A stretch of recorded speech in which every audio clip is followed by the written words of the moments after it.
Soyez bénis de la part du Seigneur Jésus-Christ. C'est encore votre humble serviteur Alfred Mandé, l'homme à trois toges. Paul dit, quiconque est pendu au bois est maudit. Alors pour comprendre la patience révélationnelle de l'apôtre Paul, nous devons un peu retourner dans l'ombre. Parce qu'il est écrit dans Proverbe 25-25 que la gloire de Dieu c'est de cacher les choses, mais celle des rois c'est de sonder les choses. C'est aussi le fait que Saoul qui était caché derrière les bagages, vous voyez ça?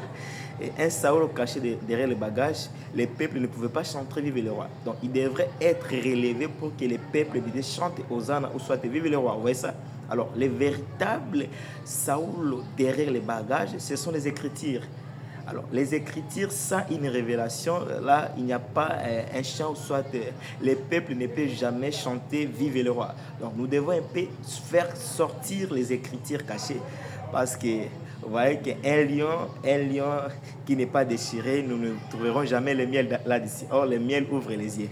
Soyez bénis de la part de Jésus-Christ, c'est encore votre humble serviteur, l'homme à trois torches, Alfred Mandé. Alors, l'apôtre Paul nous démontre que toute personne pendue au bois donne une image, soit symbolise toute une malédiction.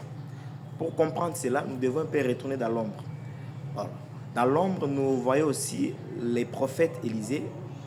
Et il s'est fait qu'un jour, un messie, un ex-messie qui n'avait pas aussi de nom, c'est aussi important, et c'est hyper important de le savoir, parce qu'il est écrit que Dieu a tout fait pour un but. Donc tout ce qui est écrit, tout ce qui est biblique, ça a tellement de nécessité, de l'importance spirituelle aussi. Vous voyez ça? Alors, il est écrit qu'il y avait un ex-messie qui n'avait pas de nom. Il est allé emprunter la hache ou les fers. Autrement dit, on peut dire les libendés. La hache, c'est ça, on appelle ça les sokas.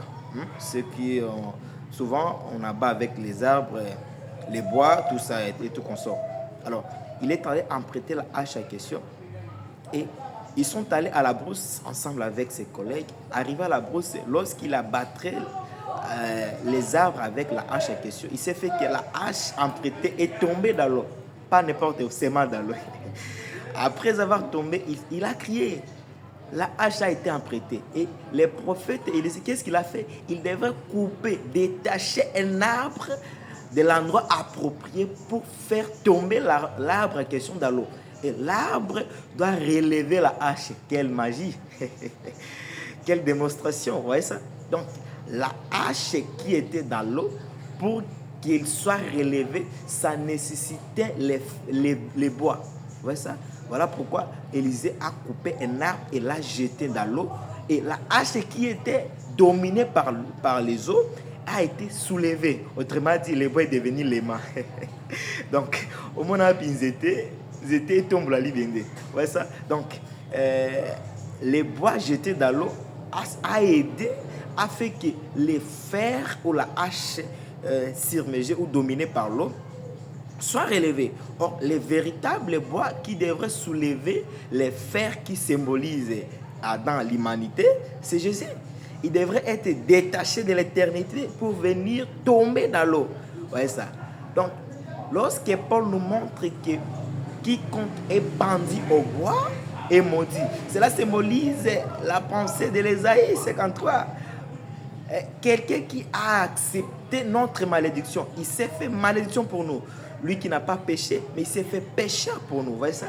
Donc, il s'est fait pécheur pour que nous soyons relevés.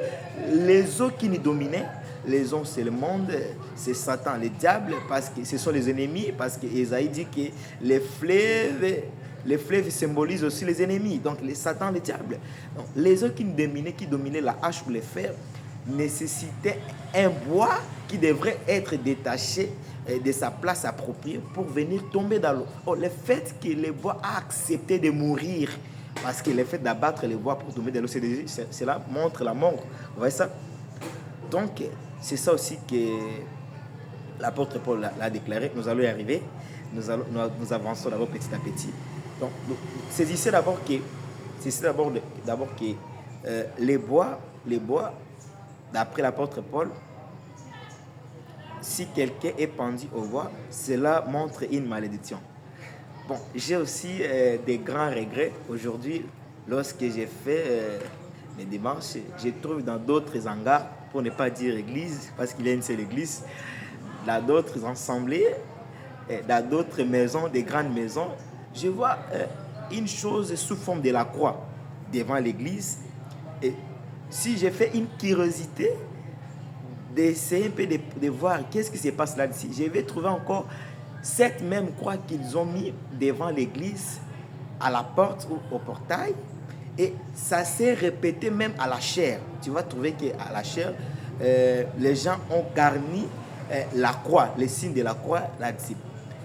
Si j'avance, je trouve les pasteurs même en ayant, je ne sais pas si on appelle ça quoi, une veste, on appelle ça ici, c'est la veste pastorale. Bon, j'ai des réserves pour ça parce que ce n'est pas écrit dans la Bible. Il n'y a aucune écriture qui autorise cela. Et ce n'est pas aussi un péché, voilà. Alors, je trouverai que même les pasteurs mettent les signes de la croix, et je ne sais pas s'il y a à la poche, je ne sais pas, voilà. Et je me demande, qu'est-ce que veut dire donc, ça veut dire quoi tout cela? Donc, en bref, lorsque tu vois les signes de la croix, il faut savoir que cela symbolise la malédiction. Donc, même si tu trouves dans une assemblée, dans un hangar quelconque, une grande croix, un signe de croix, là-dessus de l'église, il faut savoir que les liens en question, ce n'est pas moi, les liens en question symbolisent toute une malédiction. Ouais, ça. Aujourd'hui, pour bien comprendre cela, parce que la nature doit nous enseigner, pour bien comprendre cela, si nous partons dans des cimetières, je ne sais pas, dans Paradis ou dans 8 km, il y en a beaucoup aujourd'hui. Si vous partez, vous trouverez qu'il y a des tombeaux. Si quelqu'un meurt après avoir été enterré dans son tombeau, vous allez trouver qu'ils doivent mettre un signe de la croix. Un signe de la croix.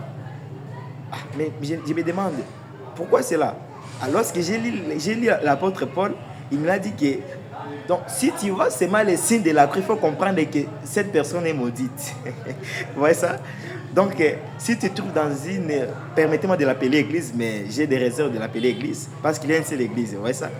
Donc, si vous trouvez dans une église, mettre un signe de la croix, cela montre que c'est un grand tombeau avec beaucoup de gens là-dessus. Donc, avec beaucoup de morts. Donc, tous ceux qui... toutes personnes qui seront là dans cette assemblée ou soit dans cette église pour ne pas un peu extrapoler, cela montre combien de fois qu'il y a que des maudits et des maudits qui sont là-dessus. Parce que c'est pas moi, c'est l'apôtre Paul. Si vous demandez l'écriture, je vous les donnerai avec beaucoup plus de précision. Soyez bénis de la parole de Jésus-Christ. Alors, c'était juste une partie introductive que j'ai voulu un peu lancer. Alors, j'aimerais juste vous parler, vous exhorter sur la Pâque. Parce que il y a des questions qui m'arrivent souvent, mes amis et tout ça, mes collègues et mes frères et sœurs, par-ci par-là. Ils veulent savoir, approfondir la connaissance sur la Pâque. Alors, par la grâce de Dieu, à la prochaine vidéo, nous allons un peu parler, un petit peu, donc démontrer avec peu de détails, parce que nous n'aurons pas le temps de beaucoup parler sur TikTok. Sinon, soyez bénis de la part de Jésus-Christ. Nous allons revenir à la prochaine vidéo. Et je vous conseille de s'abonner parce qu'il y a encore une chaîne d'enseignement qui vient sur les doctrines. Ouais. Il y a une chaîne d'enseignement qui vient sur les doctrines, les différentes doctrines. Soyez bénis.